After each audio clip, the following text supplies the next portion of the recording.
joy. So there's a lot of cool things happening tonight, and I know that it'll be nice. By the time it's all over, we'll all be satisfied. Hopefully we will. All right, so let's get into the grab bag. First one up is a follow-up on the Chucky doll incident in Mexico. You remember we said we wanted to see, and the Mexican police down there, they got in trouble for taking a picture with a Chucky doll because it wasn't very professional. Well, we found some stuff on odditycentral.com. Giant Chucky doll arrested for terrorizing people in Mexico. The police in Mexican state of Coahuila, I hope I did that right, recently arrested a knife-wielding Chucky doll and its ventriloquist owner for terrorizing people in the streets for money. And there are two pictures. The offending officer has her face blurred out, and there's the Chucky doll. It's pretty lifelike. Pretty lifelike. So imagine getting accosted by a crazy man in the street with that Chucky doll. Would you give him your money? Oh wait. There's more pictures. The Chucky doll being held up against the wall. There you go. That's the mugshot right there. The female police officer is holding up the Chucky doll by its hair. So, police brutality. That's that. And then she was reprimanded, and she's probably been burned at the stake. All right, next up is a little bit from Zero Hedge on Robert F. Kennedy Jr.'s declaration that he may be open to running as a third-party candidate for the Libertarian Party. Now, this is not surprising at all, because how much farther were you going to go with the whole Democrat thing? And here's what he said. Presidential candidate Robert F. Kennedy Jr.'s declaration that he may be open to running as a third-party candidate has the potential to completely shift the political landscape ahead of the 2024 election, according to a party official. If he made the decision and did work, then he needs to be done within the party. I can see him having a massive impact. Angela McArdle, the chair of the Libertarian Party, told the Epoch Times. Mr. Kennedy, currently running second behind Joe Biden in the Democratic primary, has flirted with a potential Libertarian Party candidacy. In July, Mr. Kennedy met privately with Ms. McArdle at a conference they were both attending, which he notably expressed his admiration. He told me he wants to run as a Democrat, but said he's still very libertarian in a lot of ways. I mean, the official Libertarian Party is a joke, so why the hell not make deals to get some more attention to it? But, you know, especially since I remember in 2016, Gary Johnson, it might have been 2016, Gary Johnson was on the Joe Rogan podcast, and he had mentioned that he had just taken, at the time, one of those online political leanings tests where you're given all these situational questions, and at the end of it you're shown where you end up on the political spectrum. And he said that he ended up matching like 70 something percent, or around 70% aligned with Bernie Sanders. The Libertarian candidate, Gary Johnson, was aligned around 70% or more with Bernie Sanders. So, I mean, is Robert Kennedy Jr. better than Bernie Sanders? Definitely. Is he better than Gary Johnson? I guess probably. What is the Libertarian Party? I don't know. But as you can see, all parties pretty much suck. Anyway, good luck to him, because if he's going to keep rabble-rousing and getting out there and causing some trouble, and much-needed trouble, I should say, then he's not going to be able to ride this out on the Democrat ticket for too much longer. But good for him. Do your thing. All right, here's a little something I thought was kind of a heartwarming story from Savannah Fortis. The CIA is set to build its own chat GPT-style AI bot for investigations, says a report. I saw Bloomberg had covered this, but then they put it all behind a paywall, and I'm not paying them shit, so this is what I found. The CIA says it is creating its own chat GPT AI tool to conduct open-source investigations by analyzing public information. I don't know why they're not just using working with 4chan. Better that way. The United States Central Intelligence Agency, CIA, is planning to build and deploy its own ChatGPT-style artificial intelligence bot for investigations, according to a report from Bloomberg. The CIA reportedly plans to equip its analysts with a new AI tool to better access open-source intelligence.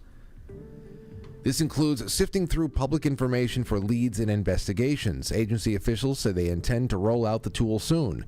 Randy Nixon, director of the CIA's open source enterprise, told Bloomberg that they have gone from utilizing newspapers and radio to newspapers and television to newspapers and cable television to basic internet to big data, and it just keeps going. Of course, it gets easier and easier when you have CIA agents writing news in every major newsroom across the country as far back as at least the 1960s. Mockingbird started in the 50s. Bloomberg reported that the new tools will allow its users to see the original source of the information being sourced, along with the chat feature. Who are the users? The CIA, of course. Is not for us. It's not for us. They need new tools in analyzing what we're putting on the internet. Then you can take it to the next level and start chatting and asking questions of the machines to give you answers, also sourced. There was no mention of the model from which the CIA is building its new tool, nor its privacy protections, though Nixon said it is closely following the privacy law in the United States. Right. Right. The tool will reportedly be available across the 18 agencies that make up the U.S. intelligence. This includes CIA, the NSA, Federal Bureau of Investigation, and military-run agencies. This development from the CIA comes after recent confirmation from other governmental agencies of the use of AI.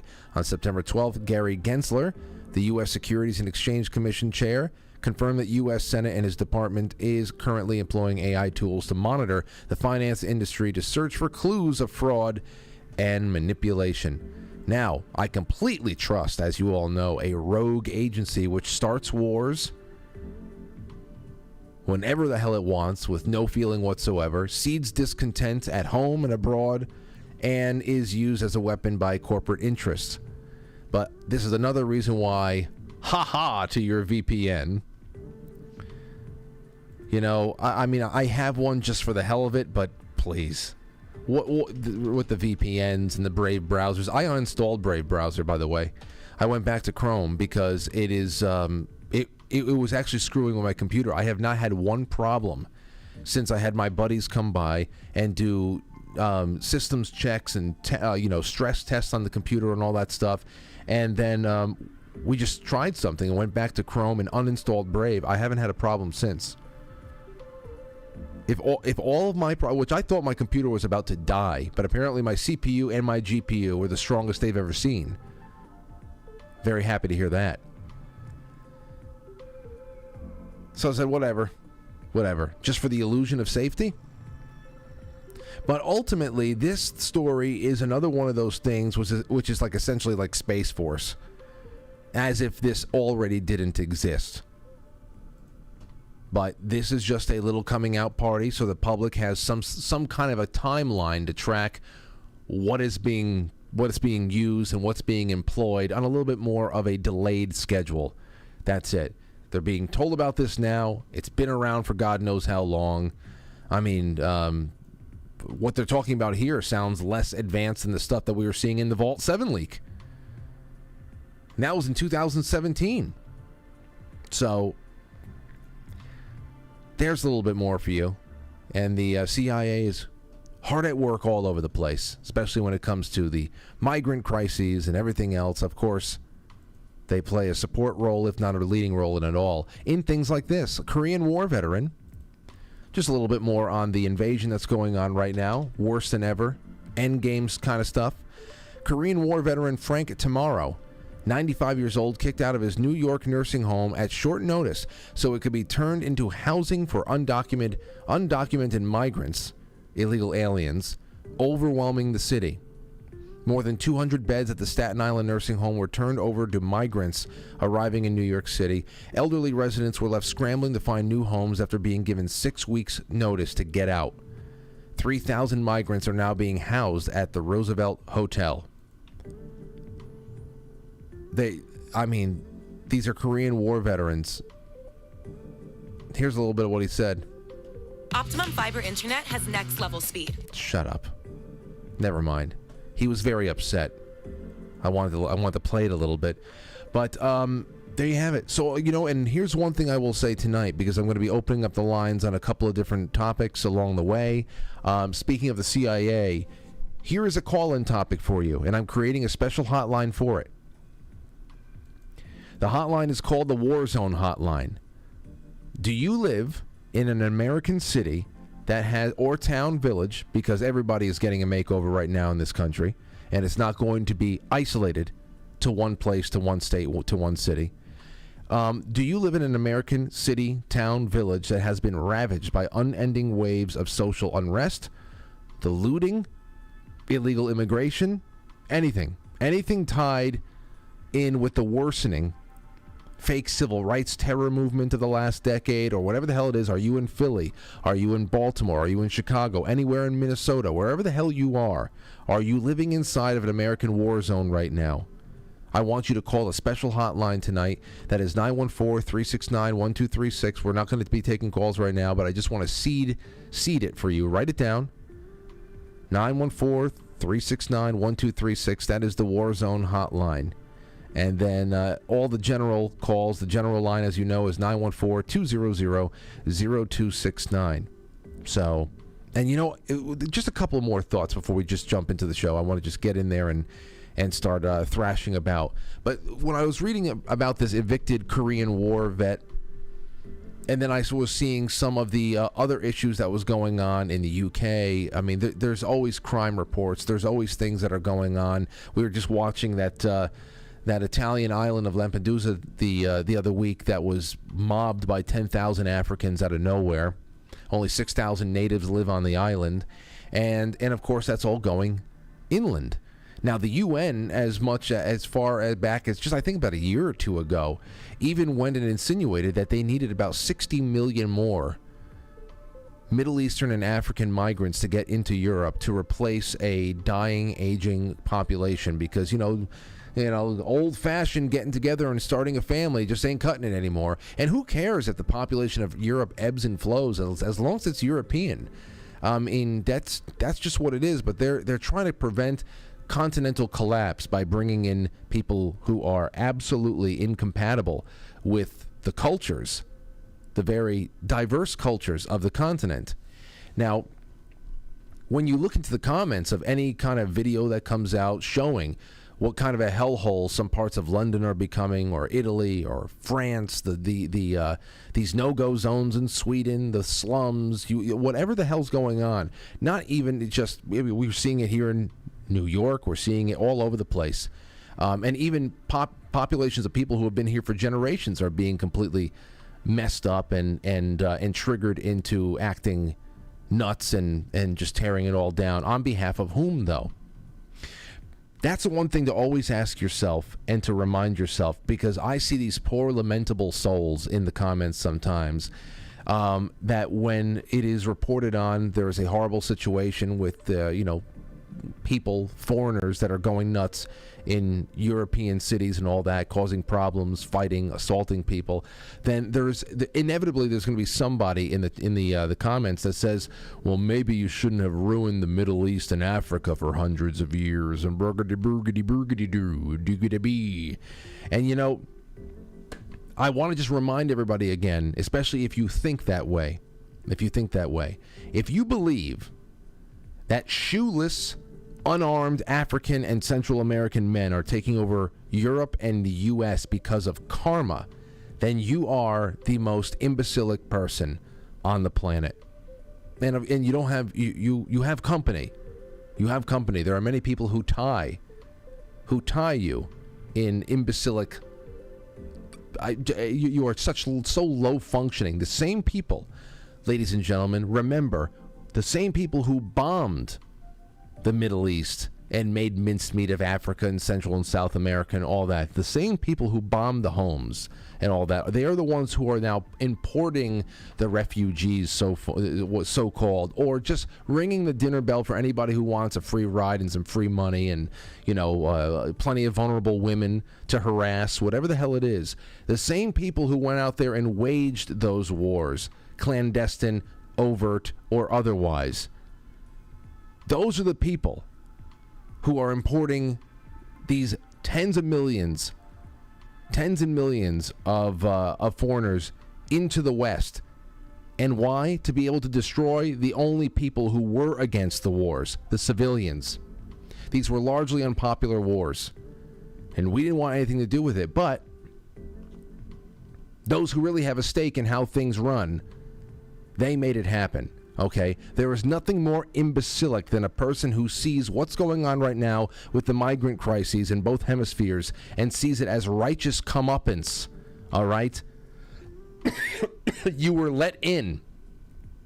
You were let in. You were sheltered. You were given judicial protection from powerful organizations. You are part of a plan. And when it is all done, your ignorant ass is going to be disposed of as well.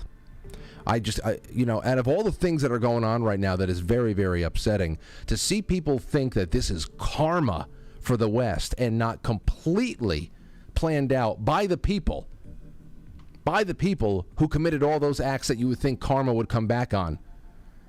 That's the most frustrating. Of course, to see dumb, to have to share space and share air with dumb people.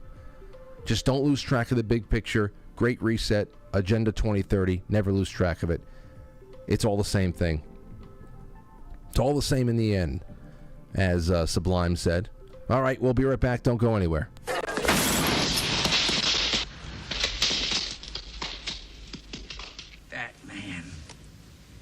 That man. Can somebody tell me what kind of a world we live in where a man dressed up as a bat gets all of my press? This town needs an enema.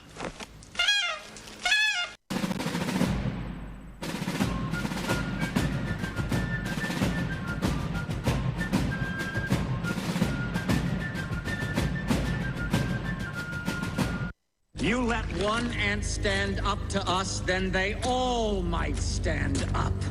Those puny little ants outnumber us 100 to 1. And if they ever figure that out, there goes our way of life. It's not about food. It's about keeping those ants in line. That's why we're going back. Does anybody else want to stay? Let's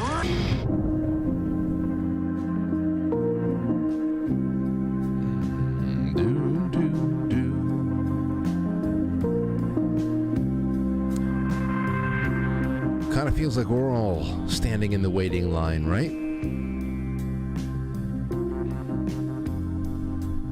All right. So where do we start? Oh, I wanted to get into Zero Hedge and do a little bit on this this Trump thing real quick. Right quick. Right, just a little something. Here's the first one from Zero Hedge. This pretty much gets everything in one place, but then we'll jump over to Kanekova the Great just to expand on what he had tweeted out there. Trump rages at deranged New York judge's corporate death penalty decision. What is the corporate death penalty? Well, they're trying to just destroy his business and have him shutter everything. Nazis applauded by Canada's parliament. Chinese money sent to Joe Biden's address. CIA busted using Fauci as a COVID patsy. Border crisis at maximum dissonance, and Biden's ratings at a record low. The West is losing focus on the Ukraine war. If ever a distraction was needed, it was now, and the playbook says, get Trump, among other things. But yes, definitely this is part of it. Right on cue, in a stunning decision on Tuesday, a New York State judge found, with no trial or jury, that Donald Trump, his family, and his business, the Trump Organization, was liable for fraud and ordered what experts in New York financial crimes say amounts to a dissolution of his company. In a 35-page ruling, Manhattan Supreme Court Justice Arthur Engoron revoked the New York business certificates belonging to Trump Organization and any other New York-based business run by Trump or his family, while ordering that an independent and third party will be tasked with managing the dissolution of the canceled LLCs.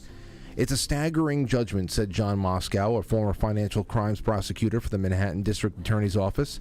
It means you are no longer a company, and the judge is appointing someone to take over the assets and distribute them as the court sees fit. It's comparable to once a person dies, a dead person can't sell property. Only the executor of the state can do that, or in this case, the receiver. Experts are calling it a corporate death penalty. As Sundance of the conservative treehouse put it, all the banks and lenders did their own due diligence on the financing, which is very important to remember here. All those years, all the banks and lenders, they don't just take your word for it. They receive information, they receive paperwork, and they also go and they assess. Especially when you got to insure most of these locations, these buildings, these companies, that you have to go and assess things, assess properties. All the banks and lenders did their own due diligence on the financing. All operational loans and business loans were paid back. There were no defaults or banking interests adversely impacted. There are no victims of what the state calls fraud. Yet the judge is ruling the Trump Organization must dissolve all business interests in the state and exit within 10 days. What they're trying to do is stop him from being able to pay for what has otherwise been successful legal defenses. And in the future, who knows how successful it's going to be, because they're throwing so much stuff at him, something is going to hit for something.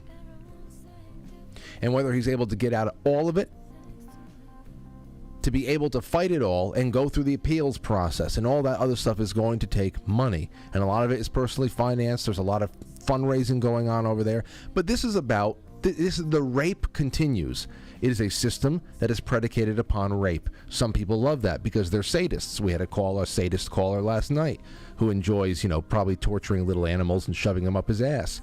But this is something different. As you might expect, President Trump was enraged, blasting the widespread radical attack against me. My family, my supporters have now devolved to new un-American depths, calling Engoron deranged and James a completely biased and corrupt prosecutor. We are rapidly becoming a communist country, and my civil rights have been taken away from me, he said. This is a Democrat political lawfare and witch hunt at a level never seen before. And the other thing to throw out there, like I said, is the Kaneko the Great thread it's not a thread, it's just a really good tweet. A really well-researched tweet, and gives you something to think about. Here's what he said. This is just in. A New York judge ruled that Trump inflated his property values, including Mar-a-Lago, which the judge determined was worth $18 to $27 million from 2011 to 2021. To put this into perspective, neighboring homes on a 0.28 to 0.89 acres, okay, neighboring homes less than an acre are listed for 18 to 40 million next to Mar-a-Lago. Mar-a-Lago, the 20-acre property in the middle, right over there, okay? Here's Mar-a-Lago, 20 acres right there. And you have these other homes around them with less than an acre, some of them less than half an acre, and they're still $19 million. To put it into perspective, neighboring homes, we already had that. Mar-a-Lago, the 20-acre property in the middle, is worth less, despite being 20 to 70 times larger. Eric Trump said the real estate circles in Florida are laughing at this foolishness. And Donald Trump Jr. said, if Mar-a-Lago is worth $18 million, I'll take 10, please. But how's it going to work out? I don't know. I don't know, because they don't care, as long as it's something to do. Here are some comments in there. Paul Hookham said, Trump repaid everyone with interest. No one was harmed. This is the weaponization of the judicial system again. Kaneko said, exactly. This is the continued weaponization of judicial system to get Trump. It never ends. And by proxy, to get us. To get us. That's just really it. You want to talk about how expensive dying is. How expensive dying is. That is just nothing. That is nothing. Wowee. So I just wanted to put that out there a little bit on that end. So you got to be a special kind of slave-ass gimp to see this and love it and to see that there's some kind of value in it. But again, just to repeat, I want to take some calls on some things. I want to see people coming on in and having a good time with us. Are you in Philly, in Baltimore, in Chicago, anywhere in the Minnesota area? Are you living inside of an American Warzone right now? You can call the special hotline I put up there. That is 914-369-1236. 914-369-1236.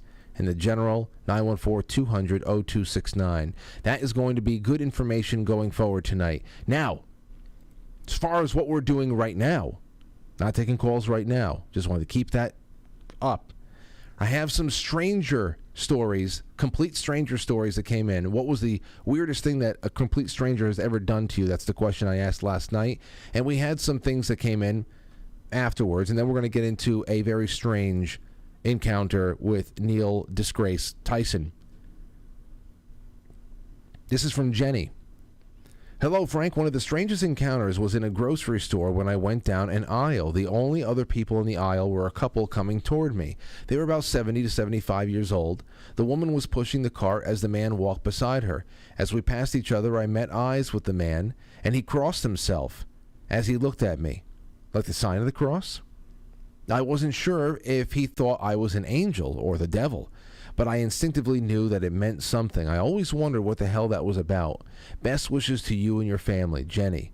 I would remember something like that as well. You know what's a very odd memory that I'll always have? Always have. I was walking through some kind of a mall or a lobby of a hotel, a strip mall, something. I had to be about 5, 6, 4 maybe. And I was out with my family. I don't know where. I don't know when. But as I was walking with whoever I was with, coming toward me was a girl and her mother. And the girl looked to be maybe about 5 or 6 years older than me, probably somewhere around 10, 11, or 12. And she was just walking with her mother, and they were talking about something, and she did this motion with her hands. She tumbled her hands one over the other in front of her. Just almost like if you're in podcast land, if you're hitting a speed bag at the gym, and you're going both hands and you're just boom, boom, boom, but a little bit more. She's just doing tumbling. I don't know what she was talking to her mother about. I don't know what she was demonstrating. What it was. It is a memory I will never ever forget. I was captivated by it, and I have always gone back to it. And I think this is the first time I've ever told anybody. So that's not a sign of the cross. Well, there was one other thing. We were in Mass one time. We were in Sunday Mass. It was me, it was my brother, and it was my mother. And I had to be less than 6 years old, because we weren't going to this one parish that I eventually spent my entire childhood at.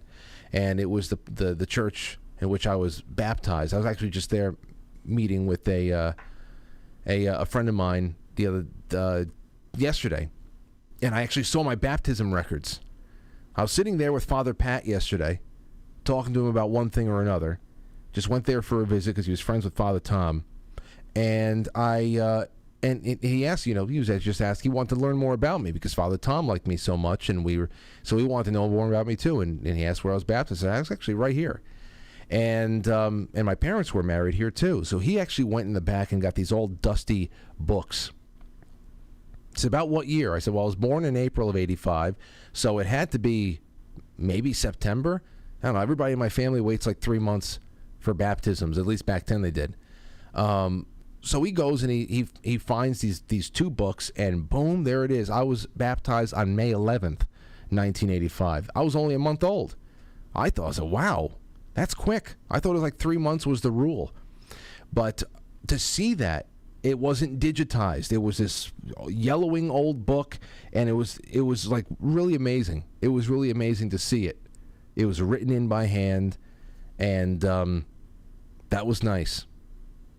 Why the hell is I talking about this? Oh, So I was at Mass one time with my mother and my brother, and it came to that part of the Mass where you wish each other, you give each other a sign of peace.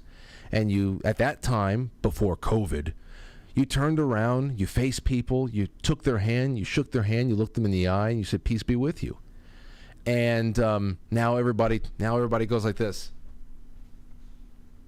like their mechanical Christmas decorations. Peace, peace, looking at each other. No more handshakes. So I remember it was that time of the Mass. Everybody is giving each other a sign of peace, and I turn around and there's this old couple behind me. I'm talking old. They're probably in their 80s, and this is in the early 90s.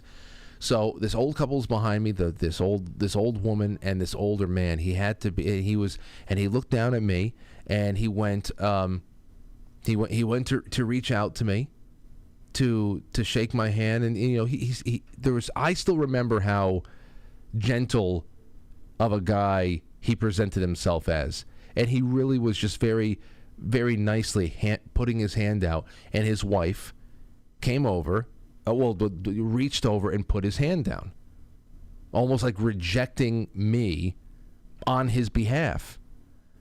So she put his hand down. I guess my mother saw it, and then he went again. So she put his hand away, and then he reached out again. He wanted to take my hand and wish me peace, and she again went down and kind of like batted his hand down and put his hand back in his lap. My mother turned around and said, "Peace be with you." I remember that. I'll always remember that too. That poor guy, how he must have lived, but he was a good man. I don't know anything about him. I had to be like 6 years old, but I'll always remember that. The face is blurry, but I just remember the sun, how it came through the stained glass windows, how the place was lit up, and I just remembered the two attempts to shake my hand, and I was rejected by his wife. Man, some people. So that's another thing I'll always remember. All right, here's another one for you. Strange strangers. Someone started petting me. This is from Carol. Someone started petting me while I was working. Not like groping me or anything, just pet me like a cat. And then they went their merry way, leaving me with so many questions. Wow, Carol. Christopher says, once a drunk person walked straight up to me and said, "Matt Damon?" It was in a crowd, too. I was absolutely terrified, and no, I am not Matt Damon. Here's from Jeff. Said, I was watching Tales of the Jedi on a public bus yesterday, and I felt like there was someone behind me. I turned around, and there was a guy with his face squished between my row seats, asking me what I was watching. See? There's a lot of crazy shit going on out there. A lot of crazy shit. I know that more things have happened to you that you probably can't even remember right now. Here's one more, and this is from Jerry. It says, on the subject, an old man, unprompted, started telling me about his cockfighting ring that he runs in Puerto Rico. There you go. Place some bets while you can. All right, so here's a strange encounter. Another one that everybody can enjoy right now. The hosts of Trigonometry, the two British guys, I've seen them on YouTube before, and I don't know. I guess I took them as kind of like center left, but reasonable, kind of funny, definitely okay on free speech. I saw them once before, so I was familiar with their faces. Anyway, they landed an interview with a creature who is every midwit's favorite scientist, and that is Neil deGrasse Tyson. And he really flies off the handle when the interviewers start talking about his, picking apart his support for men competing in women's sports. This article was written about it on the Gateway Pundit. I'm not going to read the article. We're just going to watch the 4-minute clip over here because it's really incredible. It's really incredible. So let's just jump right into it, shall we? Here we go. One of your functions over time has been to communicate scientific knowledge to the public. Yeah. My only point was that if who you decide is male and female in the street is a construct of style and trends and what the beauty industrial complex wants you to see, if that's how we establish gender, it's not. I'll just stop you right there. It's not how we establish sex or gender, whatever the hell this term. I mean, I hate using the word gender because it seems like it's an intentionally deceptive term that is supposed to be so vague now. Oh, no, it's not about biology. It's about expression and what's going on inside your mind, which could change every day. Oh, so it's thought? Gender is just thought. It's ridiculous. But look at what he's saying here. It's not about style. It's not determined through trends or the so-called beauty industrial complex. That's not what determines it at all. All that determines is style. That's all that determines that. Yeah, style and fashion. That's what that determines. In fact, it's the opposite. It's the opposite of what he's actually saying right here. One of the main drivers behind transgenderism is about what is passable. Okay? What is passable on the outside. How well a person can appropriate the style and the demeanor of the opposite sex. So he starts off by adopting this false presence, this false premise, and it's a weak one at that. Weak one. This guy's supposed to be a galaxy brain. Then maybe some people want to be fluid within that gender. However, what I would say is that the conversation in the public consciousness has become prominent not between people who want to defend the right of anyone to dress how they want and the people who want to prevent that. The reason the conversation has become an issue is that we assign and allow certain privileges to people based on their sex. If you are female, you get to compete only with people of your sex because females are at a disadvantage in physical competition to males in almost every sport. So I'm wondering whether the future of those sports is you don't contest gender with gender, you contest hormone ratios.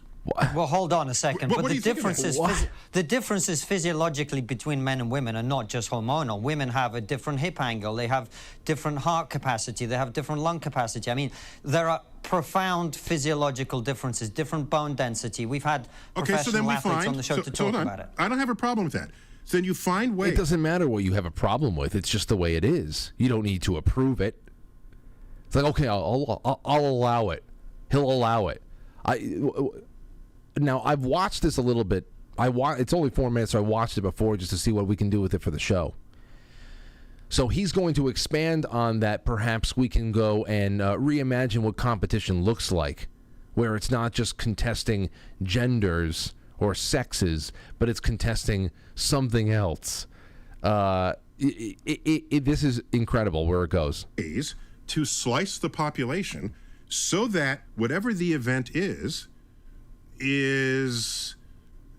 interestingly contested. So, for example, I wrestled in my life. I was captain of my high school wrestling team.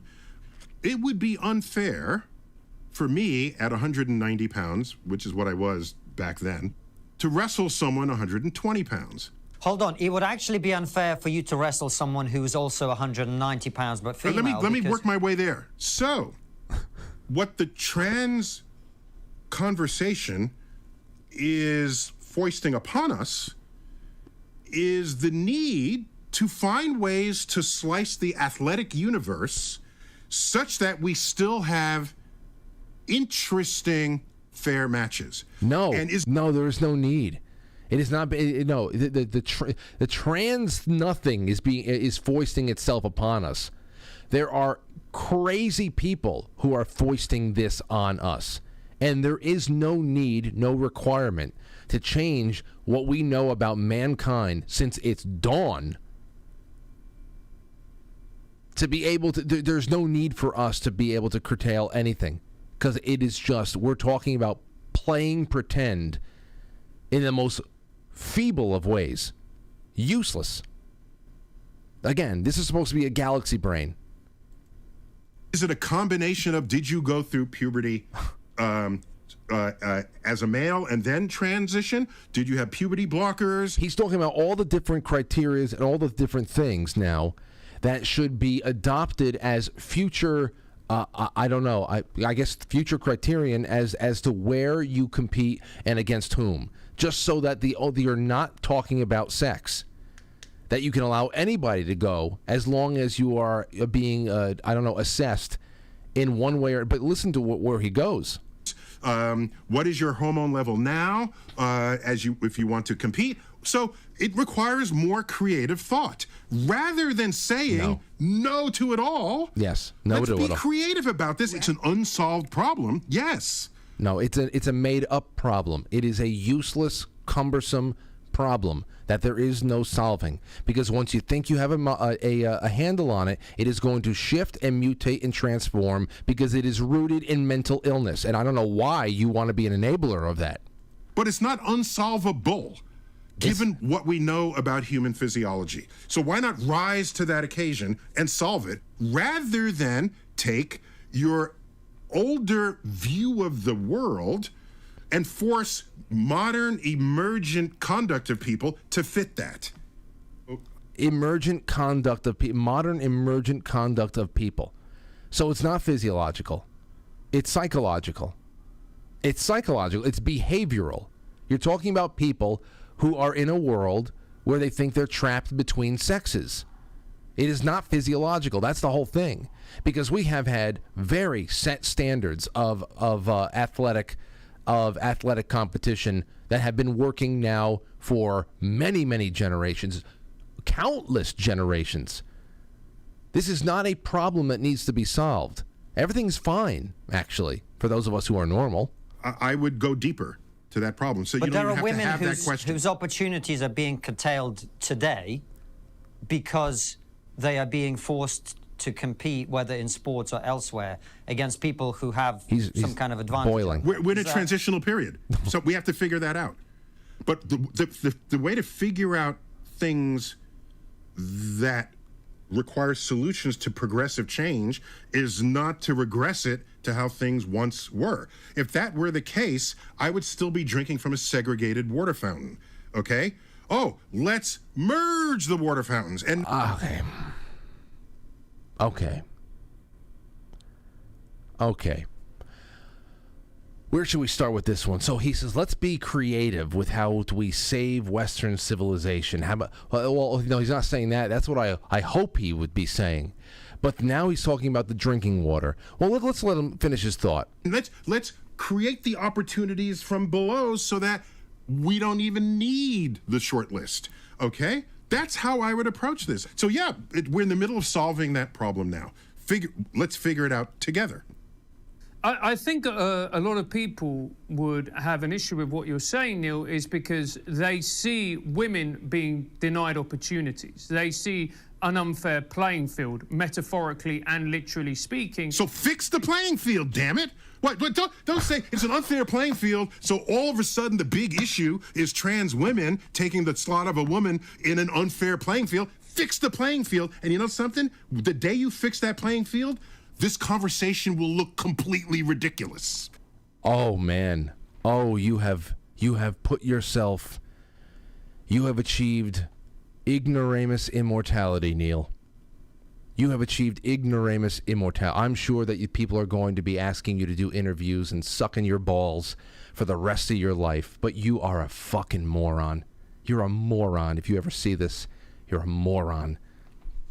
How about we're creative with how to save Western civilization? How about that? That would be a much better thing to put our time and our money to. The migrant invasion that's going on right now, the doomed central banks, what happens after that all collapses, who gets to wrestle away control of the future of our economies. We have 300 million Americans with no representation inside of a rogue government. Birth rates are plummeting. Obesity and drug consumption are skyrocketing. And you think we need to be creative about how we encourage gender confusion in sports? And and at the very least, it should be dismissed. We are in such bad shape as a civilization. This should be dismissed across the board until we have the luxury of debating such foolishness again. That's number one. And the only issue with Neil's segregated water fountain issue is that drinking water is something that every creature on Earth needs. The act of drinking water is something that every creature on Earth does. It's not an athletic competition.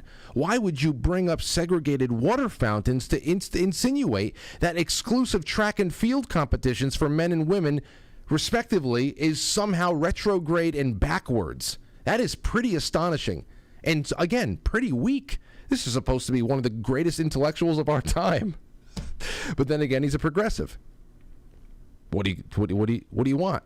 So instead of calling this so-called problem out as a damaging psyop that it is, Neil says, well, fix the fake problem. Fix the fake problem. And it's so simple to do, you know.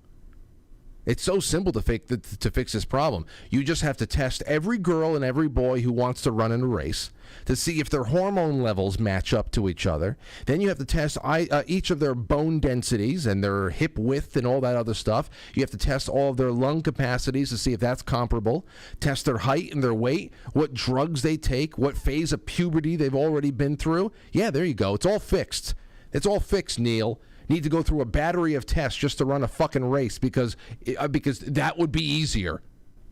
Would be easier to take a battery of tests. Take weeks just to test yourself, to compare yourself to other competitors, just so you can get onto a track and field. It's incredible. You want to talk about waste? Wasted thoughts. Wasted thoughts. Guys and dolls, do not be dismayed. Do not be dismayed. If you would lose to Neil deGrasse Tyson in a bar trivia night, don't worry. Don't worry if he knows more about the periodic table than you. He is a loony narcissist with a space fetish. That is all he is. Loony. This is the state of leftist intelligentsia right now. It's like living inside of a Jackson Pollock painting. It is mindless and formless. Yeah. So I want to end this segment with a little bit of an ode to Norm Macdonald, who got Neil deGrasse Tyson pretty good, I think, in April of 2019, when Neil said, "The universe is blind to our sorrows and indifferent to our pains. Have a nice day." His little way that he does it, and then Norm goes and retweets it and says, "Neil, there is a logic flaw in your little aphorism that seems quite telling. Since you and I are part of the universe, then we would also be indifferent and uncaring. People, you forget, Neil. Perhaps you forget, Neil, that we are not superior to the universe, but merely a fraction of it. Nice day indeed." And I think that's the one of the better, calmer things to take away from all this. Just remember the connectivity here. The connectivity here and the flow and the balance, and some things cannot be meddled with. Some things cannot be perfected. That is just the way it is. So I'm going to take a really quick break. Well, actually, we have enough time. Maybe we just go right to calls. Let's just do some calls, all right? 914-200-0269. Let me know what you're thinking. In the second half, you're going to be able to call in on anything. I guess we're just going to go for some general lines right now. 914-200-0269. Would love to know what you have coming up. And remember, in the second half, I also want to say two other things. One last call for Aurora's, the Aurora edition postcards that we do every September. Like if you sent a tip through PayPal over the next 2 days, just add your mailing address to it, and we will send it to you. No tip is too small. Anything you send will most certainly cover the 60-cent postage stamp, so it is all good. And that's what we have. 914-200-0269. Get on with me and tell me what you know. Retrocalypse says, "It was a joy to see you on Matt and Blonde's show the other night. Thank you for everything you do, my man." Thank you, Retro. It's great to have you. Really, really great to have you. Let's take a call from King. What's going on, King? Hey, how you doing, Frankie, baby? I'm doing all right. Great to have you on. Good to be on. Just really quick on the so-called scientist you had on there and what he was talking about with the competing in sports. Me being an older guy, this all started in the 70s with like broads trying to get into men's sports and pussifying men's sports. So at first, when all this stuff was happening, this tranny stuff of the men getting in women's sports, I laughed at it, right, and said, hi, well, see, this is what you get, all right? Turnabout is fair play. But now it's gone too far, and everybody needs to just get a hold of themselves and go back to being what they really are.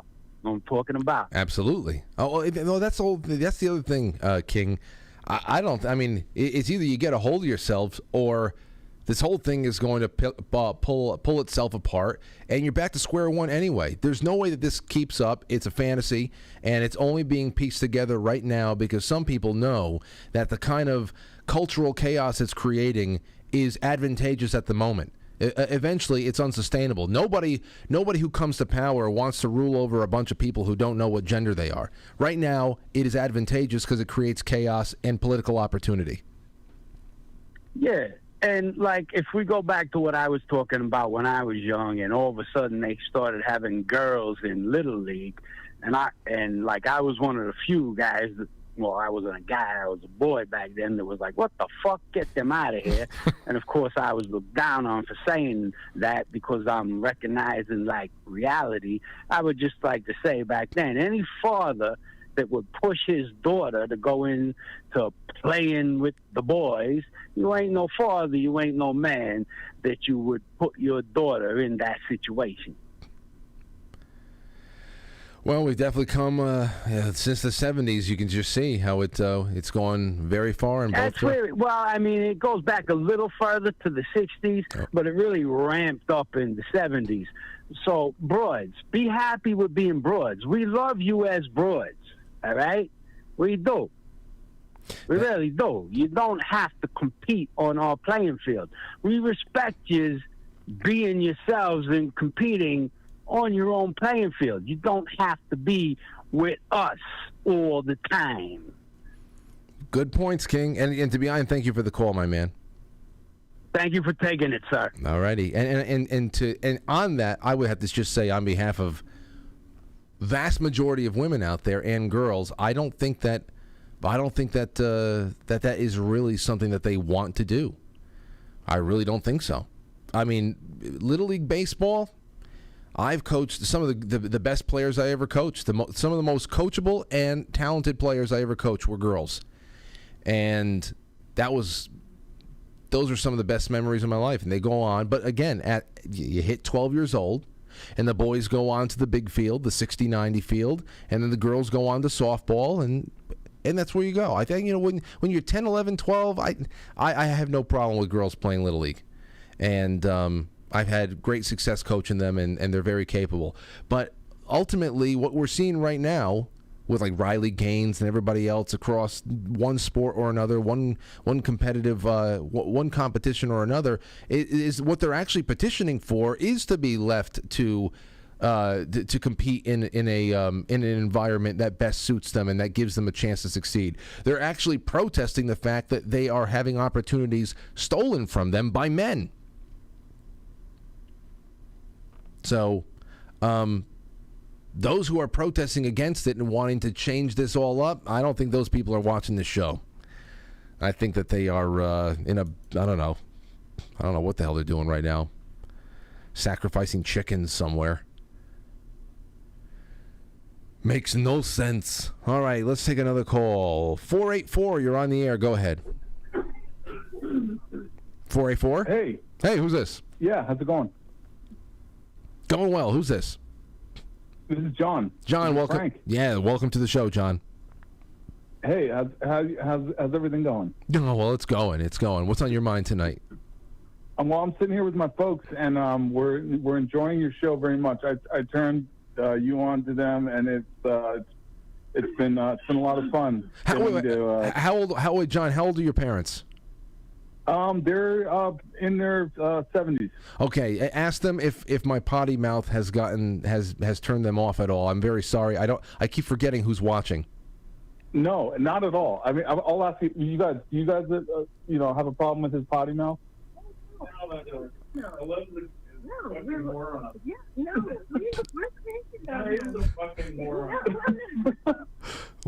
Okay, all right. Did you hear that? I hear a little bit more of your mother than your father. I hear your father call somebody a fucking moron. No, it was he loved that you called some, I forget who it was. You called Neil deGrasse Tyson. You called him a fucking moron. I did? He loved that. I used the F word? Oh, well, anyway, see, I black out a little bit. Anyway, John, thank you for the call and send my best to your parents. What was on your mind? Absolutely. Hey, real quick, I just want to say they're actually involved with Jordan Peterson, and they're doing this thing it's called the ARC Forum in London, and he's gathering a bunch of social media influencers, and you really should get involved, man. Who's involved? Your parents? Yeah, my parents are they're involved, and we'd love to get you involved in it as well.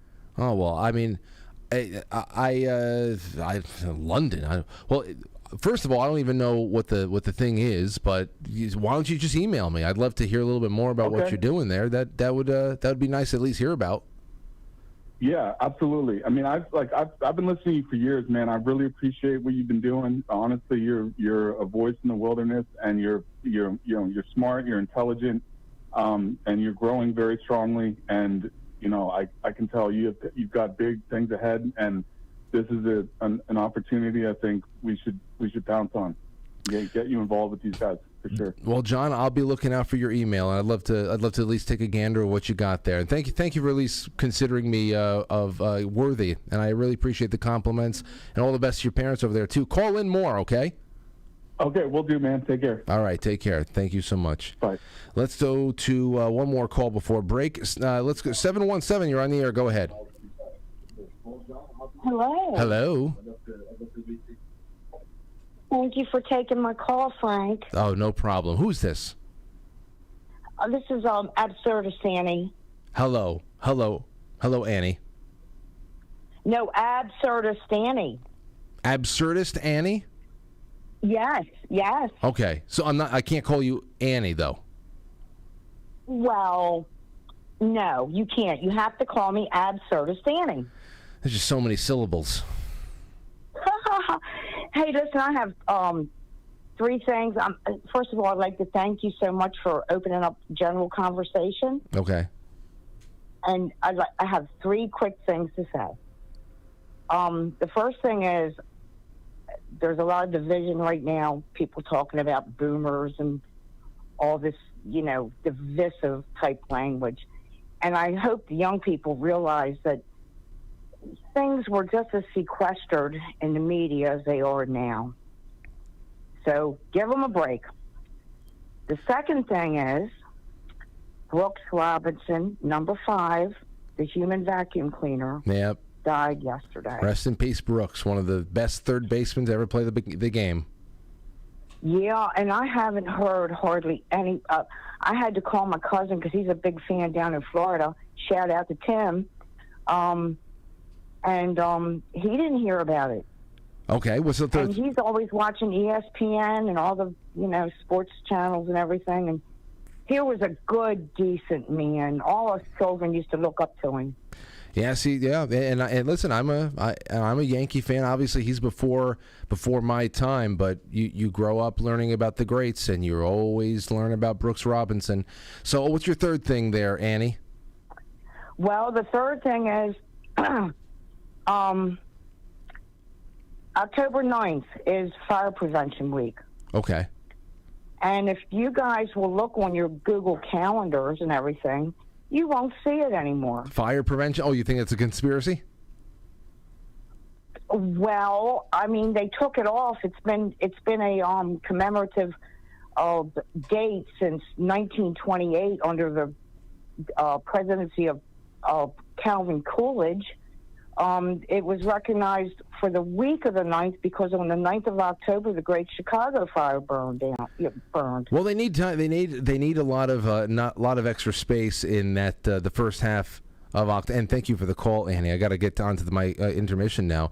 They need a lot of space in that first third of October now for all the Indigenous People Days. So I'm sorry, Fire Prevention Month has been retired. But you can always go to your local firehouse and get one of those smoke trailers. You ever crawl through the smoke trailer? You know, go inside, and all of a sudden the dry ice starts coming in. You're like, oh no, let's crawl out. And that's where they well, anyway. RIP Fire Prevention Month. They obviously don't want anybody to prevent any fires, those bastards. So here's what we're going to be doing. I've got a lot of great calls still to take with you and other things to read through in the second half. I'm looking forward to it. We have a whole hour to go, but we are switching off of YouTube and going right into the intermission on the other side. And then on the other side of the intermission, there is the premiere of the music video that I produced for Anthony's single, Swimming Through Air, with the help of, quite frankly, producer Al Gorbachev. I've been itching to do this, and I'm so excited to share it with you. We've put the finishing touches on it when I was out in Vermont. In listening to that song, I said, Ant, I've got an idea for a video, and, you know, I just want to, I'm going to do this. And he said, yeah, go ahead. And I sent it to him on his birthday, and he said, this is fantastic. He loved it. So, just inspired by the lyrics, I thought, all the dream girls of the past. Let's go to the dream girls. Waking up. Is she still going to be there? Probably not. I don't know. But I hope you enjoy it, and we'll talk to you soon on the other side of the intermission, everywhere but YouTube. Because, and ladies and gentlemen, is it an inconvenience? It sucks. YouTube is a wasted miracle. It's stable. It's beautifully put together, and I wish we can invest in our future there. But as you know, we just got to create a little bit more of a familiarity with following the show elsewhere, because you have no clue what kind of purges are going to be coming around in 2024. And, you know, we already have one strike that was given to us, so we're 2 strikes away from saying goodbye, even though we just hit 100K. So be a good sport. I love you. I'd love to have you still watch. It's just a click away. Go to quitefrankly.tv or anywhere else. If you go to quitefrankly.tv, you don't have to go anywhere when the after hours programming starts up, which is going to feature Eben Alexander and the Proof of Heaven, which is pretty much of a prerequisite for tomorrow night's show as we talk about that then, that and NDEs. So thank you so much. We will be right back. Don't go anywhere. Sorry, folks, but the rest of this show is too hot for YouTube. Switch over right now to quitefrankly.tv. It's intermission time, folks. Time out to press the like button. Thank you. Ladies and